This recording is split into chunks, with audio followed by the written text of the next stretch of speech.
માનनीय મુખ્યમંત્રીશ્રીએ રાજ્યમાં ખાસ કરીને ગ્રીડની જે રચના કરી છે, હમણાં જ એમનું ઉદ્ઘાટન પણ ઓફિસનું કર્યું છે. તમામ ઇન્ડિકેટર સાથે 2030, 35 અને 2047 એ પ્રકારે ગુજરાતે વિકાસની દિશામાં ગ્રીડને કામ સોંપ્યું છે. એને પૂર્ણ કરવામાં વડાપ્રધાનશ્રીનો જે વિઝન છે વિકસિત ભારત, એમાં ખૂબ મહત્વપૂર્ણ ભૂમિકા એ ગ્રીડ ભજવવાની છે. 6 આર્થિક પ્રદેશો એટલે કે રિજિયોનલ ઇકોનોમી માસ્ટર પ્લાન 2047ને રાજ્યની સરકારે મંજૂરી આપી છે. આ માસ્ટર પ્લાનની સરળ અમલવારી અને પ્રદેશવાર સિનિયર અધિકારીઓની EMP કોઓર્ડિનેટર તરીકેની નિમણૂક પણ મુખ્યમંત્રીશ્રીએ આજની મંત્રીમંડળ બેઠકમાં કર્યો છે, જેનાથી ઝડપથી એ જિલ્લાનો વિકાસનો નકશો જે 6 ક્લસ્ટર છે એ પ્રમાણે એની વિકાસની દિશામાં રાજ્ય એ વિકાસમાં હરણફાળ ભળે એના માટેના નિર્ણયો એ કર્યા છે. મધ્ય ગુજરાત માટે ઉદ્યોગ કમિશનર પી સ્વરૂપની નિમણૂક કરી છે.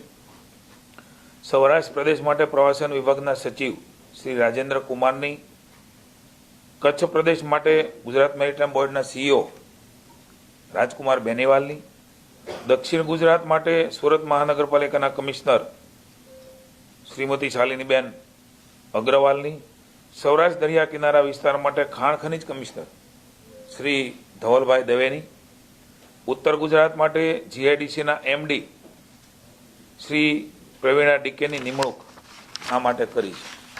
ખાસ કરીને જે નોડલ અધિકારીઓ છે એમના યોજનાઓ અને મહત્વાકાંક્ષી પ્રોજેક્ટ્સના અમલ માટે તેઓ માર્ગદર્શન પૂરું પાડશે. રોડ રસ્તા જેવી માળખાકીય સુવિધાઓ માટે શહેરી સ્થાનિક સંસ્થાઓ સાથે સંકલન થશે, જેનાથી નાની મોટી સંકલનની વિસંગતતા હોય અથવા અન્ય કોઈ રાજ્ય સરકારની જરૂરિયાતો હોય તો એમાં એક ઝડપથી વેગ મળશે.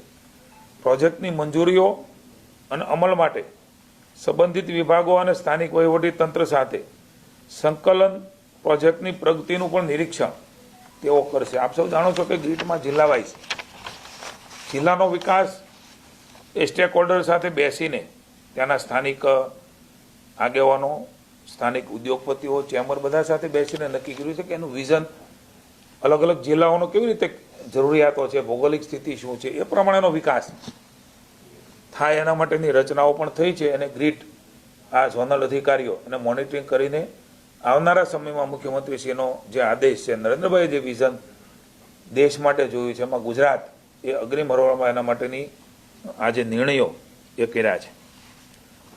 રાજ્ય સરકારની હોસ્પિટલોમાં જમીન લીઝ ઉપર આપવાનો પણ મહત્વનો નિર્ણય અને ઠરાવ આજે કેબિનેટમાં થયો છે.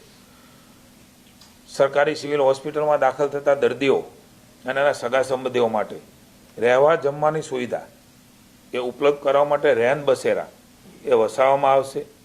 રાજ્યની 14 જનરલ હોસ્પિટલમાં આ રેન બસેરા બનાવવા માટે સેવાદાન ફાઉન્ડેશન અમદાવાદને જમીન લીઝ ઉપર આપવાનો નિર્ણય એ મંત્રીમંડળમાં આજે થયો છે, જેમાં Porbandar, Godhra, Morbi, GMIRS general hospital, Lunawada, Amreli, Nadiad, Veraval, Deesa, Vyara, Jamkhambhaliya, Anand, Botad અને મોડાસાની જનરલ હોસ્પિટલનો સમાવેશ થાય. આપ સૌ જાણો છો કે સ્વજનને લઈને જ્યારે કોઈ આવતા હોય છે હોસ્પિટલ, ત્યારે એમને ખૂબ મુશ્કેલી અને દર્દ પણ સાથે હોય છે. પોતાનો સ્વજન એ સાજો થઈને ઘરે પરત આવે, એટલે એના માટેની વ્યવસ્થાઓનો ધ્યાનમાં મુખ્યમંત્રીશ્રીને આવતા આ જમીન આપવાનો નિર્ણય અને આ પ્રકારની એક સંસ્થા એમને રેન બસેરા તરીકે જમવાની ને રહેવાની વ્યવસ્થાઓ, હું માનું છું કે આ ઐતિહાસિક નિર્ણય એ દર્દીઓ તો ખરા જ, પણ દર્દીઓના સગા માટેનો, જેનાથી એક સંતોષ થાય. એક તો ટેન્શનમાં હોય છે એના સગાવાલા, એમાંથી જરા એને મુક્તિ મળે ને વ્યવસ્થાઓ મળે એના માટે નિર્ણય કર્યો છે. ઉપરાંત જામનગરની MP શાહ મેડિકલ કોલેજ સંલગ્ન હોસ્પિટલનો પણ આમાં સમાવેશ થાય છે. વિસામ ગૃહ પણ દર્દીઓના સગા માટે રહેવા માટે આમાં બનાવવામાં આવશે.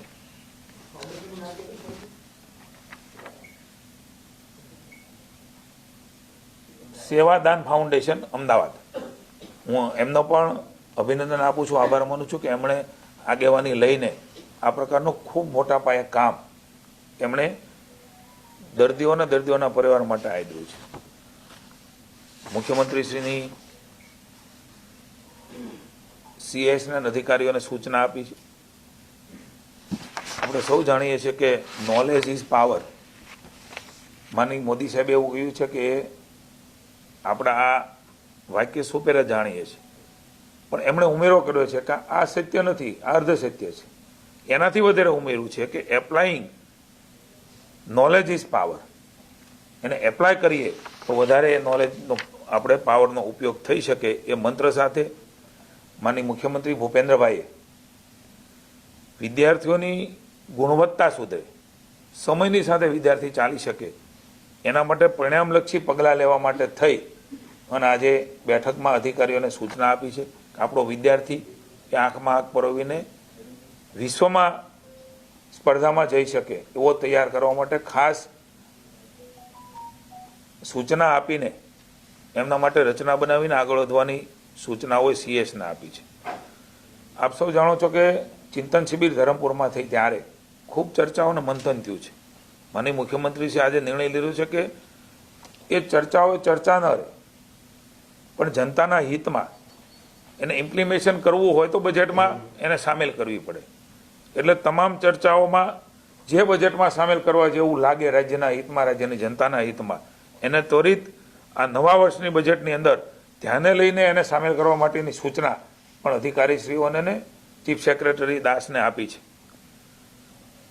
આપણું રાજ્ય એ માનનીય નરેન્દ્રભાઈએ જે પ્રકારે રાજ્યના મુખ્યમંત્રી હતા ત્યારથી પોલિસી ડિવન સ્ટેટ તરીકે સમગ્ર ભારતને વિશ્વમાં એ જાણીતું ને સ્વીકૃત બનાવ્યું છે.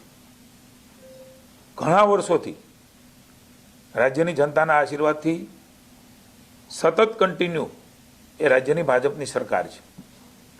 આપ સૌ જાણો છો કે પોલિસીઓ અમુક સમયે એ પૂરી થતી હોય છે, નવી પોલિસી બનાવેલી હોય છે. મુખ્યમંત્રીશ્રીના ધ્યાનમાં આવતા એમણે સૂચના આપી છે કે એમના આધાર ઉપર રાજ્યએ ખૂબ વિકાસ કર્યો છે. માની નરેન્દ્રભાઈ જે દિશા દર્શન આ રાજ્યમાં આપ્યું, અને આપણે સૌ જાણીએ છીએ કે એ પોલિસીના કારણે પારદર્શકતા પણ આવી છે. એ પોલિસીઓ પૂરી થતી હોય ત્યારે 6 મહિના પહેલાથી આ પોલિસીમાં કોઈ સુધારા કરવા હોય, ઉમેરવું હોય, કાઢવું હોય, કારણ કે સમય સાથે ચાલવા માટે આ જરૂરિયાતો હોય છે. એને સૂચનાઓ આપી છે દરેક વિભાગના સચિવોને કે તમારા વિભાગમાં પોલિસી પૂરી થતી હોય તો 6 મહિના પહેલાં એની તૈયારી થાય, નહીં કે છેલ્લી ઘડીએ, જેનાથી પોલિસીમાં કોઈ ત્રુટિ ન રહે અને લોકોને પારદર્શક રીતે રાજ્યના વિકાસની સાથે લોકોને એ પોલિસીનો ઉપયોગ કરી શકે. એના માટે થઈને એની તૈયારીઓ પણ જાય અને જ્યારે જરૂર જણાય ત્યારે અગાઉથી જ એની વ્યવસ્થાઓ બને અને નવી પોલિસી સાથે રાજ્યની જનતાને એમની સુખાકારીમાં, એના નિર્ણયોમાં અને એની સ્વીકૃતિમાં વધારે ઉપયોગી થઈ શકે એવો મહત્વનો નિર્ણય પણ માનનીય મુખ્યમંત્રીશ્રીએ આજની બેઠકમાં લીધો છે. માનનીય મુખ્યમંત્રીશ્રીના વડપણ નીચેના અધ્યક્ષતામાં બહુ મહત્વનો નિર્ણય આજે માનનીય મુખ્યમંત્રીશ્રીએ કર્યો છે. રાજ્યના કેટલાક મંત્રીઓની પરામર્શ સમિતિની રચના કરવાનો નિર્ણય એ માનનીય મુખ્યમંત્રીશ્રીએ કર્યો છે. કારણ કે વિશાળ કામ, વિશાળ ક્ષેત્ર, વિશાળ પ્રશ્નો, વિશાળ અપેક્ષાઓ અને પૂરી કરવાની જવાબદારી સાથે સરકાર આગળ વધી રહી છે. ત્યારે જે થઈ શકે પારદર્શક અને લોકોના હિત માટે થાય એમના માટે એ કમિટીની રચના પણ પરામર્શ સમિતિની રાજ્યના મંત્રીઓને સાથે લઈ અને કરવાનો નિર્ણય નાયબ મુખ્યમંત્રી શ્રી માનનીય હર્ષભાઈ અને મુખ્યમંત્રીશ્રી સાથે ચર્ચા થયા મુજબ આ નિર્ણય કર્યો છે. માનનીય અધ્યક્ષ તરીકે સ્વાભાવિક છે કે મુખ્યમંત્રીશ્રીને બધી બાબતોમાં ડીપમાં જવા માટે એક કમિટી એ મહત્વની હોય છે ને પછી મુખ્યમંત્રીના ધ્યાને મૂકીને એમાં શું નિર્ણય કરવા, લાંબા ગાળાના, ટૂંકા ગાળાના, મહત્વના, રાજ્યમાં બનતી બાબતો, રાજ્યમાં બનતી મહત્વના વિકાસના કામો, અન્ય બાબતો, એ બધી જ પરામર્શ સમિતિમાં પરામર્શ કર્યા બાદ માનનીય મુખ્યમંત્રીશ્રીના ધ્યાને મૂકે મુખ્યમંત્રીશ્રી જે દિશા નિર્દેશના આદેશ કરી છે એ પ્રમાણે ચાલશે. નાયબ મુખ્યમંત્રી માનનીય હર્ષભાઈ સંઘવી કૃષિ મંત્રી તરીકે હું પણ એ કમિટીમાં છું. માનની ઋષિભાઈ પટેલ, માનની શ્રી અર્જુનભાઈ મોઢવાડિયા, ડૉક્ટર પ્રદ્યુમન વાજા, નરેશભાઈ પટેલ અને ઈશ્વરભાઈ પટેલ આ પરામર્શ સમિતિના મંત્રી તરીકે સભ્યો રહેશે. રાજ્યની નાની મોટી બાબતો કે કઈ બાબતો હોય ત્યારે પરામર્શ કરીને ઊંડાણમાં જઈને માની મુખ્યમંત્રીશ્રીને એ તમામ અહેવાલ રજૂ કરશે અને માની મુખ્યમંત્રીશ્રીના દિશા નિર્દેશ પ્રમાણે આ પ્રકારે અમલવારી એ રાજ્યના વહીવટી તંત્રમાં થશે. મેં બોલ્યા એટલું તમને મળી જશે. હર્ષભાઈ, નાયબ મુખ્યમંત્રી શ્રી, આપના ધ્યાનમાં હશે કે આ પ્રકારની કમિટી અગાઉ પણ અલગ અલગ પ્રકારની બની હતી. એટલે આ પરામર્શ સમિતિ અને મુખ્યમંત્રીશ્રીના જે અધિકારો છે એમાં તમામ મંત્રીશ્રીઓ જેના વિભાગના નાના મોટી બાબતો હોય તો એની ડિટેલ ચર્ચાઓ થાય અને એના આધાર ઉપર એના નિરાકરણ રાજ્યની જનતાના હિતમાં થાય. એમના માટે એ મંત્રીશ્રીઓ હોય, એમપીએમએલએ હોય અથવા અન્ય પણ ઘણી બધી બાબતો હોય છે જે પરામર્શ સમિતિમાં લેવા જેવી હોય છે. ચર્ચાઓ પરામર્શ સમિતિમાં મુકાશે, મંત્રીશ્રીઓ ચર્ચા કરશે અને એના આધાર ઉપર એનું જીસ્ટ લઈને માનનીય મુખ્યમંત્રીશ્રી જે અધ્યક્ષ છે એમના ધ્યાને મૂકીને એના દિશા નિર્દેશ પ્રમાણે એમાં અમે આગળ વધીશું.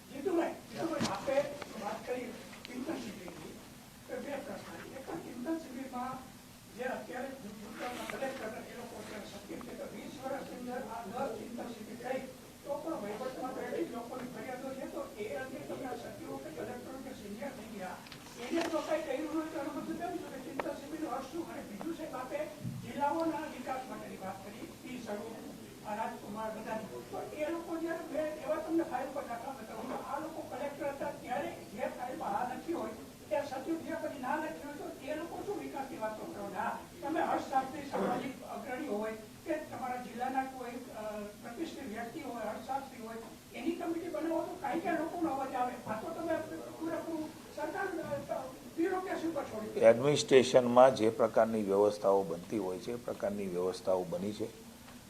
આપે ચિંતન શિબિરની વાત કરી તો મને કહેતા આનંદ છે કે આખા દેશમાં નરેન્દ્રભાઈ આ ચિંતન શિબિરની શરૂઆત કરી, એના ફળ સ્વરૂપે અનેક નિર્ણયો એ થયા છે.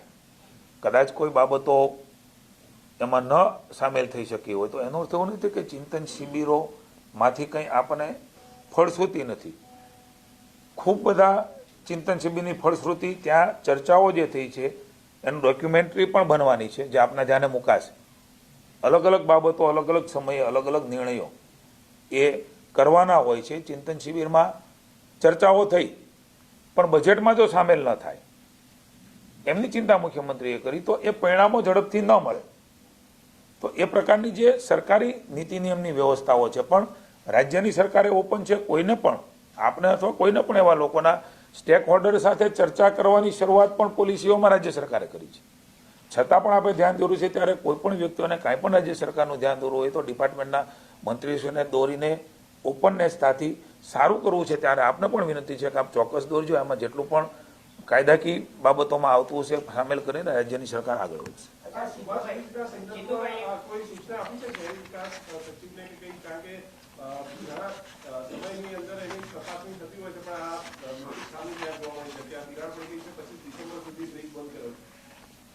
માનનીય મુખ્યમંત્રીશ્રીએ અહેવાલ મંગાવ્યો છે. મારે પણ કમિશનર પાની સાથે વાત થઈ છે. આપ સૌ જાણો છો કે તિરાડ તો પડી જ છે. એમાં રૂબરૂ મુલાકાત પણ અધિકારીઓએ લીધી છે. વિગતવાર ઇન્સ્પેક્શન કરવા બ્રિજને ઓછામાં ઓછા 5 દિવસ માટે બંધ રાખીને જાહેરનામું પણ પ્રસિદ્ધ કર્યું હતું. એના ડિઝાઇન કન્સલ્ટન્ટ જોઈન્ટ રાઉન્ડ દ્વારા બ્રિજ પરની વિઝ્યુઅલ ઇન્સ્પેક્શન, નદીના બોટથી ડ્રોન દ્વારા ઇન્સ્પેક્શન પણ કરવામાં આવ્યું છે. ઇન્સ્પેક્શન બ્રિજના ડાઉનસ્ટ્રીમ ભાગમાં ક્રેક અને અપસ્ટ્રીમ બાજુ સ્લેબ તેમજ ફૂટપાથમાં તિરાડ એ જોવા મળી છે. બ્રિજ રિપેરિંગ, આંશિક પુનઃરચના, સંપૂર્ણ રિસ્ટોરેશન, વાઇન્ડિંગ અને નવા બ્રિજના વિકલ્પોની ચર્ચા વિચારણા પણ કરી છે. મને માહિતી તો મગાવવાની જ હોય છે. માહિતીના આધાર ઉપર જ, કારણ કે બ્રિજ એ ગંભીર બાબત છે એટલે માહિતીના આધાર ઉપર રેકર્ડ ઉપર હું આપને કહી રહ્યો છું. રેકર્ડ ઉપર મારે કહેવું જોઈએ એવું મને લાગે છે એટલે આપને હું કહી રહ્યો છું. 6ઠી તારીખે ડિમોલેશન તથા ટેકનિકલ નિષ્ણાતોને એનડીટી હેમર ટેસ્ટની કામગીરી માટે પણ બોલાવવામાં આવ્યા હતા. કુલ મળીને ઘણી બધી સૂચનાઓ બાદ આ બ્રિજમાં આઈઆઈટી, રોકી અને એસવીએનઆઈટી દ્વારાના જણાવ્યા મુજબ બ્રિજ 25/10/25 સુધી બંધ રાખવાનો નિર્ણય એ થયો છે. રિપેરિંગ થયે તરત જ રાહદારીઓને મુશ્કેલી ન પડે પણ તમામ પ્રકારની ઊંડાણપૂર્વકની એ ટેકનિકલ બાબત છે ત્યારે કોઈને પણ જોખમ ન થાય એના માટે રાજ્યની સરકારે, હું અમદાવાદની જનતા અને જે અવર જવર કરે છે એમને મુશ્કેલી પડે છે એના માટે રાજ્યની જનતાનો, અમદાવાદની જનતાની અમે માફી પણ ચાહીએ છીએ. પણ આ જોખમી હોય ધ્યાનમાં આવ્યું એટલા માટે કંઈ મુશ્કેલી ન થાય કોઈને અને કોઈની જાનહાની ન થાય, કોઈને વાગે નહીં એના માટે સાવચેતીના ભાગરૂપે આ નિર્ણય રાજ્યની સરકારે કર્યો છે. 10/12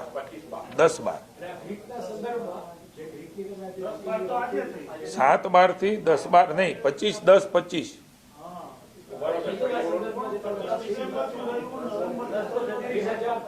25/10/25 નહીં. આ બધી બાબતો બંધ રાખવાનો નિર્ણય એ ત્યારે લીધો હતો. આ બધી જ ટેકનિકલી બાબતો ધ્યાનમાં આવતા તરત જ તે રિપેર થઈને એને શરૂ કરવામાં આવશે. આ હું સુધારો કરું છું. 25/10/25 સુધી બંધ રાખવાનો નિર્ણય જે તે વખતે લેવાનો.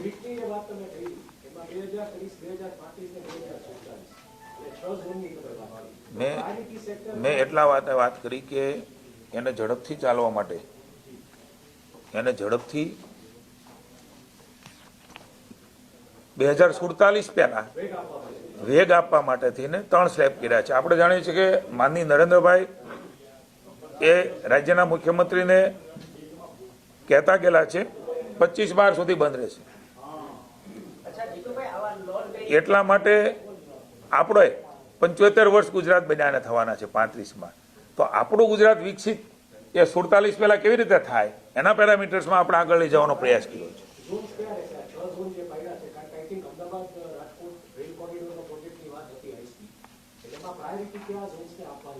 નહીં, તમામ 6 ઝોનમાં તમામ મહત્વના પ્રોજેક્ટો છે એનું પણ મોનિટરિંગ કરશે. રાજ્યના નાના વિકાસના કામોનું પણ મોનિટરિંગ કરશે અને નવા કામો પણ કેવી રીતે ઉમેરવા હું તમને એની ડિટેલ પણ મળી જાય એવો પ્રયાસ કરીશ. કે ખૂબ મહત્વનું ને રાજ્યની સરકારે બહુ મોટું ઇનિશિયેટિવ મુખ્યમંત્રીશ્રીના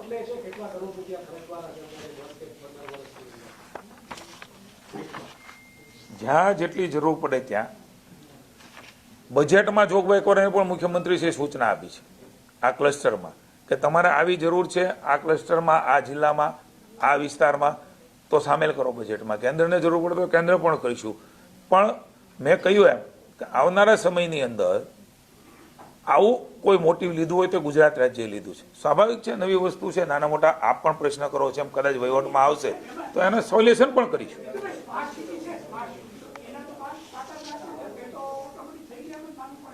ના, કોઈ બાકાત ન રહે. આ વિકાસ દૈનિક દિન છે, 365 દિવસ છે. તમે અગાઉ પણ કહ્યું કે પ્રશ્નો પણ કાયમી છે, નવા સ્વરૂપે આવતા હોય છે. એટલે કશું જ બાકાત નહીં રહે. એની અંડરમાં આખું ઇન્ટિગ્રેટેડ કેવી રીતે વિકાસ થાય, કારણ કે દરેક ઝોનની તાસીર અલગ હોય છે, દરેક ઝોનની જરૂરિયાત અલગ હોય છે.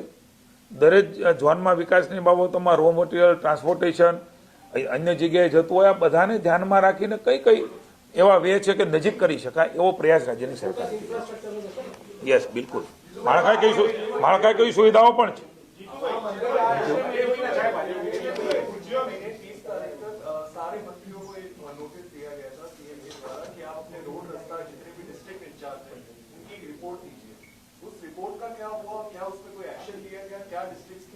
मैं आपको बता रहा हूं कि कंटिन्यू है. सभी मंत्री वहाँ गए हैं. ना कि मैं अमरेली गया था तो आप विजिलेंस भी दी है. जो भी कॉन्ट्रैक्टर जो नहीं कर रहे उसको भी बोल के गए हैं कि भाई जो उसने ज़्यादा काम डाला है अगर और नहीं पहुंच सकता है तो उसको कमी कैसे करे. मतलब ये बड़ा काम है. आज भी माननीय मुख्यमंत्री ने सूचना दिया है कि उसमें हमको डटे रहना है.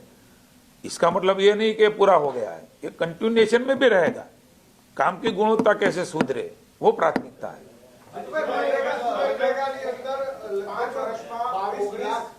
₹19 લાખ કરતા વધુ જોબ કાર્ડ જે છે એ કરવામાં આવ્યા છે. લોકસભામાં આ જવાબ કેન્દ્ર સરકારે આપ્યો છે 2019 થી લઈ અને 2024 સુધીમાં. એક તો જે કાર્ડ કેન્સલ થયા છે ને જે વિભાગ દ્વારા માહિતી મને મળી છે આપને આપું છું કે શ્રમિક શહેરી વિકાસ અને કાયમી સ્થળાંતર કરતો હોય છે, શ્રમિકનું મૃત્યુ પણ થયું હોય છે, સ્વૈચ્છિક માંગ પણ હોય છે, કુટુંબ વિભક્ત થયું હોય છે, અથવા જોબ કાર્ડ સક્રિય ન હોય તેવા કારણોસર તેમજ એક નિયમિત વહીવટી પ્રક્રિયાના ભાગરૂપે જોબ કાર્ડ એ રદ કરવામાં આવે છે. એનો અર્થ એવો નથી કે એમાં કોઈ જાતની ગેરરીતિ થઈ છે. જોબ કાર્ડ કેન્સલ કરવા, જેમ કે આપણે રેશન કાર્ડ હોય છે તો બહાર જઈએ તો કેન્સલ થતું હોય છે, કોઈ રેશન કાર્ડમાંથી રેશન નથી લેતા સાવ પણ રેશન કાર્ડમાંથી કેન્સલ થાય છે, મૃત્યુ થાય છે તો પણ એ કેન્સલ થાય. આ કે વ્યક્તિગત કાર્ડ છે એટલે એ કામ જેને મળતું હોય છે એના આધાર ઉપર કરતા હોય છે. ને રાજ્યની સરકારે મનરેગા યોજનામાં પારદર્શકતા લાવવા માટે ટેકનોલોજીનો પણ મહત્તમ ઉપયોગ કર્યો છે. એની જ આ અસર છે અને એના ભાગરૂપે આ આધાર કાર્ડ આધારિત ઈ-કેવાયસીની પ્રક્રિયા મારફતે, ઈ-કેવાયસી રાજ્ય સરકારનું ખૂબ મોટું પગલું છે અને એના માટે જોબ કાર્ડનું પુનઃ વેરિફિકેશન એ રાજ્યની સરકારે ભૂપેન્દ્રભાઈના નેતૃત્વમાં આપેલું છે. હું પીએસસી કમિટીમાં હતો ત્યારે એનો પણ રિવ્યુ અમે કરતા હતા. આપણે જાણીએ છીએ કે આયુષ્યમાન ભારતમાં પણ ઈ-કેવાયસીની પ્રક્રિયા શરૂ છે. એમ તમામ પ્રક્રિયાઓ એ ઈ-કેવાયસીમાં આવવાના કારણે એમાં પારદર્શિતા વધી છે, વેરિફિકેશન થયું છે અને ડેટા દૂરસ્થીકરણની સતત પ્રક્રિયા છે. આ ડેટાના કારણે આ મૂળ વિષય થયો છે. એટલે એક ગ્રીટ છે, એમાં પણ હું સભ્ય છું. હમણાં જ માનનીય મુખ્યમંત્રીએ એનું ઉદ્ઘાટન કર્યું છે. ત્યાં મુખ્યમંત્રીએ સૂચના આપી હતી કે અલગ અલગ જે રાજ્યના ડેટાઓ છે, અલગ અલગ વિભાગના એ ડેટાઓ એ સંકલિત ડેટા કેવી રીતે રહે એની પણ સૂચનાઓ એ આપી છે અને એ પ્રકારની વ્યવસ્થાઓ એ આ તો વધારાની એક માહિતી 3130 કરોડનું જે અમારું પેકેજ છે કિસાન સહાયનું એ આજના દિવસે ખેડૂતના ખાતામાં પડી ગયા છે. 3130 કરોડ બહુ મોટો રાજ્યની સરકારનો આ નિર્ણય છે, અમારા વિભાગનો. ભૂતકાળમાં ક્યારેય ન થયો હોય એટલું ઝડપથી અમે આ પ્રકારે આગળ વધી રહ્યા છીએ. એ જ પ્રકારે લગભગ 5700 કરોડની ખરીદી પણ મગફળીમાં એ અમે કરી છે. અમારું કમિટમેન્ટ છે અને એ પ્રમાણે અમે આગળ વધી રહ્યા છીએ. આમાં બે પ્રકારના છે, એક તો વાવ થરાદનું પણ છે અને હમણાં જે ઓક્ટોબરમાં કમોસમી થયું એમનું પણ છે. 5786 કરોડથી પણ વધારે મૂલ્યની ટેકાના ભાવની મગફળીની ખરીદી થઈ છે. ચૂકવણું પણ 2376 કરોડનું એમાં પણ થઈ ગયું છે અને એ અત્યારે પ્રક્રિયા ચાલી રહી છે. અને હમણાં જ મેં આપને માહિતી આપી એમ એ અત્યાર સુધીમાં આ પ્રકારે અમે અપગ્રેડ કર્યું છે અમારા પોર્ટલને. એમના કારણે ખૂબ ઝડપથી, ભૂતકાળમાં ક્યારે આપણે જોયું છે કે આ ચૂકવણામાં ખૂબ વાર લાગતી. રાજ્યની સરકારનો ઈરાદો એવો ન હોય પણ વહીવટી પ્રક્રિયા હોય, એનું ફોર્મ આવવું, એનું ફોર્મ પાસ થઈને અપલોડ થવું, એ પણ પ્રક્રિયા ખૂબ ઝડપથી થઈ રહી છે. એટલે અમારો એવો અંદાજ છે આગામી 15-20 દિવસની અંદર 10,000 આ અને 1100થી પણ વધારે કરોડ રૂપિયા એ વાવ થરાદના, એટલે 11,000 કરોડથી પણ વધારાની રકમ એ ખેડૂતના ખાતામાં પડી જશે. અતિવૃષ્ટિની વાત છે અને પૂરની પણ વાત છે વાવ થરાદ.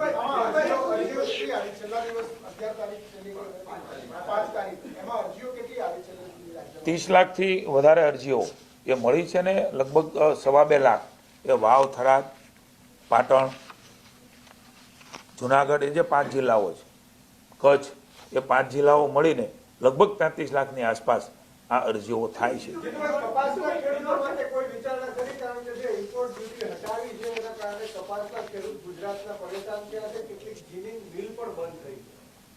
તમે ધ્યાને મૂક્યું છે, અમે કેન્દ્ર સરકારના ધ્યાને મૂકીશું.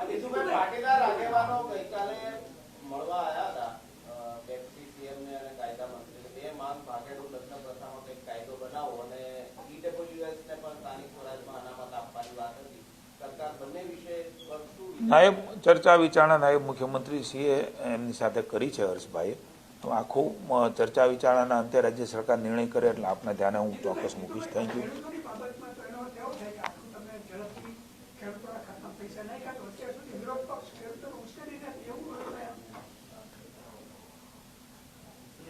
સ્વાભાવિક છે, પ્રયાસ કર્યા ઉશ્કેરવાના, પણ ગુજરાતનો ખેડૂત, હું ખેડૂત છું એમના કારણે કહી શકું કે ખેડૂતની સંવેદના અમને ખબર છે. કોંગ્રેસને અને અન્ય વિપક્ષી પક્ષને ખેડૂતો સારી રીતે સમજે છે, જાણે છે. તમે સારો મુદ્દો કીધો છે. Please 1 minute please. જ્યારે કમોસમી વરસાદ આવ્યો ત્યારે વિરોધીઓ એવું કહેતા હતા કે જાહેરાત કરી પૈસા આપશે, ક્યારે આપશે નહીં, એ આપવા નથી માંગતા. જ્યારે શરૂ કર્યું ત્યારે કંઈક હજી બધાને નહીં મળે. અમને કહેવા શરૂ થઈ ગયા કે અમારા તાલુકામાં હવે ક્યારે આવશે, વિપક્ષના લોકોએ મારું નામ નથી આપવું. એટલે આ પ્રકારની બે મોઢાની વાતો એ કોંગ્રેસની છે. બીજું,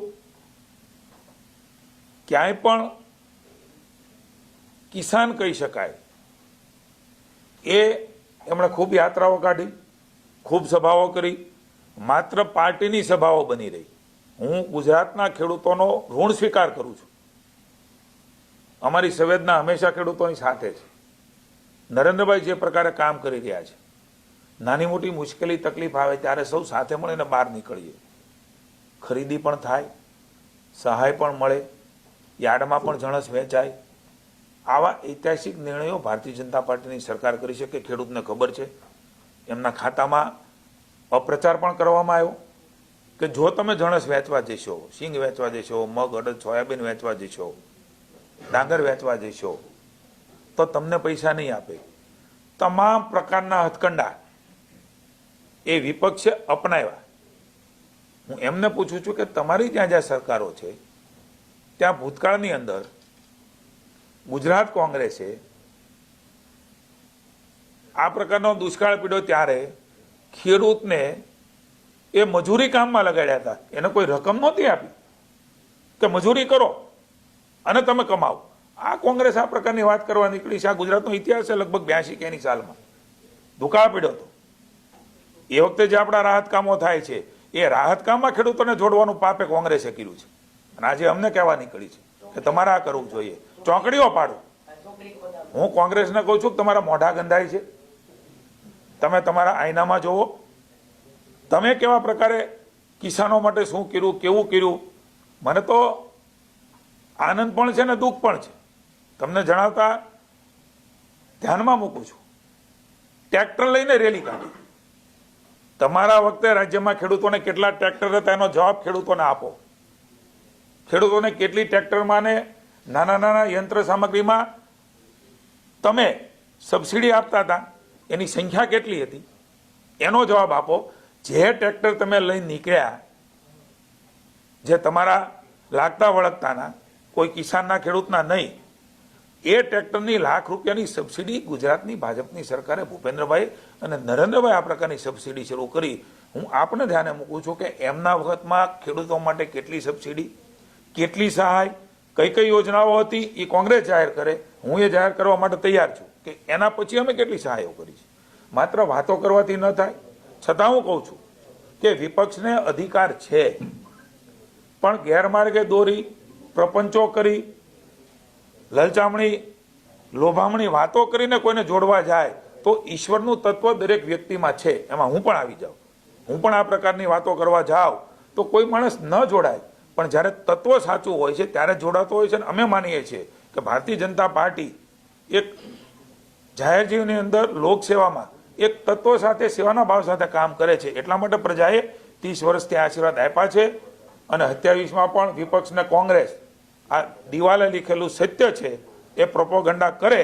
જનતાના આશીર્વાદ એમને મળવાના નથી, કારણ કે એનો ભવ્ય ભૂતકાળ, કાળો ભૂતકાળ, ગુંડાગીરીનો ભૂતકાળ, ગામડું થરથર ધ્રુજતું હોય, ગામડામાં લોકો મત ના આપી શકે, પોલીસ સ્ટેશન એ કોંગ્રેસના આગેવાનોના કબજામાં હોય, કોઈ ફરિયાદી જાય ત્યારે આરોપી ના બેઠો હોય. આવા દ્રશ્યો કોંગ્રેસના વખતમાં પોલીસ સ્ટેશનોમાં જોયા છે. એટલે કોંગ્રેસને આ વાત કરવાનો કોઈ અધિકાર નથી.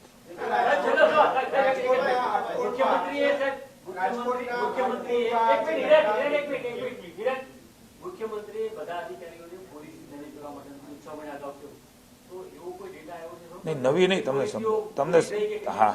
તમને સમજાવું. જીએમબીને પણ આ દરેક સમયે કોઈ 10 વર્ષ 5 વર્ષની પોલિસી બનતી હોય છે. આઈટી પોલિસી 5 વર્ષની બની હતી, સેમિકન્ડક્ટર પોલિસી 5 વર્ષની બની હોય, જીએમબીની આ સતત ચાલતી ઇન્ડસ્ટ્રીઝમાં પ્રક્રિયાઓ છે.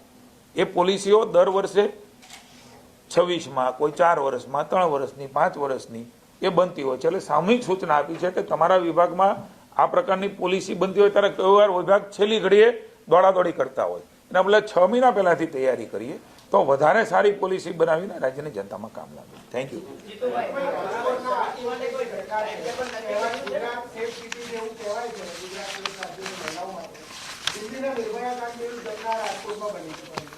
રાજકોટની બનેલી ઘટના માટે રાજ્યની સરકારને ખૂબ દુઃખ છે. આ ઘટના ખૂબ દુઃખદ છે. અમે પીડિત પરિવારની સાથે છીએ. એને ન્યાય અપાવવા માટે પણ રાજ્યની સરકાર જે કાંઈ કરવું પડે એ કરશે. પણ આ પ્રકારની વિકૃત માનસિકતાઓ, હું આ પ્રકારની માનસિકતાવાળાને ચેતવું છું કે હવે નરેન્દ્રભાઈ મોદીની દેશની જનતાના આશીર્વાદથી બનેલી સરકાર છે, નહીં કે કોંગ્રેસના આશીર્વાદથી. તમારા સૌના આશીર્વાદથી બનેલી છે. એટલા માટે એ કાયદો પણ પસાર કર્યો છે. આજીવન કારાવાસ અને ફાંસીની સજાનો નિર્ણય આ પ્રકારની ઘટનાઓમાં, બળાત્કારની ઘટનાઓમાં એ લેવાનો નિર્ણય એ બહેનો માટે વડાપ્રધાન નરેન્દ્રભાઈ મોદીએ લીધો. રાજ્યની ભૂપેન્દ્રભાઈની સરકાર અને નાયબ મુખ્યમંત્રી જે ગૃહમંત્રી તરીકે પણ રાજ્યમાં ભૂતકાળમાં રાજ્યકક્ષાના હતા, હવે કેબિનેટ ગૃહપ્રધાનનું પદ ચલાવે છે. અને મને આનંદ છે કે મુખ્યમંત્રીના માર્ગદર્શન નીચે ભાઈ હર્ષભાઈ સંઘવી, આપણા ગૃહમંત્રીશ્રીએ આ પ્રકારની ઘટનાઓ અને જે કાયદો કેન્દ્રએ બનાવ્યો છે એ કાયદાનો અમલ એ રાજ્યની સરકારમાં આપ પણ જાણો છો કે કડક લીધો. 10 દિવસમાં, 8 દિવસમાં, મહિનામાં, 60 દિવસમાં એ કેસમાં ચાર્જશીટ થઈ અને અનેક લોકોને ફાંસી અને આજીવન કારાવાસની સજા એ ગુજરાતની નામદાર કોર્ટે આપી, સુપ્રીમ કોર્ટે એને માન્ય રાખી. આ જે ઘટના બની છે દુઃખદ ઘટના છે. અમે એને વખોડીએ છીએ. અમે પરિવારની સાથે છીએ. મેં ત્યાં અધિકારી સાથે વાત કરી છે. નાયબ મુખ્યમંત્રીએ કડક સૂચના આપી છે 10 દિવસની અંદર એમનું ચાર્જશીટ થાય અને કાયદાની ભાષામાં એને ફાંસી અથવા તો ઉંમરકેદની સજા વધારેમાં વધારે થઈ શકે એ પ્રકારનું ચાર્જશીટ કરીને પરિવારને ન્યાય આપવા માટેના હુકમો માની હર્ષભાઈ સંઘવીએ કર્યા છે. હું એમને અભિનંદન આપું છું. કદાચ ઘટના બની ગઈ છે, દુઃખદ છે, પણ એની પાછળના નિર્ણયો કરીને આ પરિવારને સજા મળે ત્યાં સુધી નાયબ મુખ્યમંત્રી પાછળ રહેવાના છે. Thank you.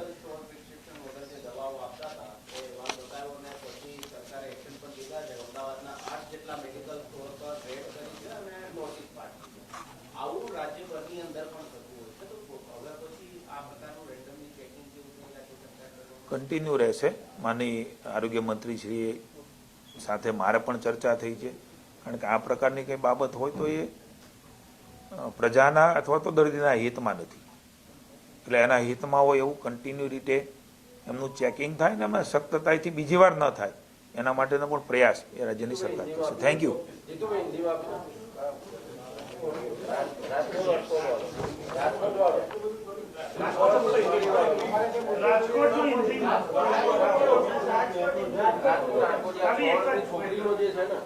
बताइए आप पूछिए.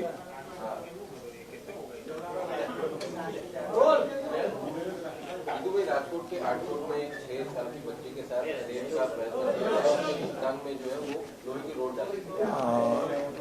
अत्यंत दुखद घटना है. राज्य के भूपेंद्र भाई की और हर्ष भाई की नेतृत्व की सरकार उसके साथ है, परिवार के साथ. ये मानसिक विकृति वो कभी भी सहन नहीं होती, असह्य है. लेकिन नरेंद्र भाई मोदी ने ये विकृति के सामने लड़ने का फैसला किया है. पहली बार केंद्र की सरकार के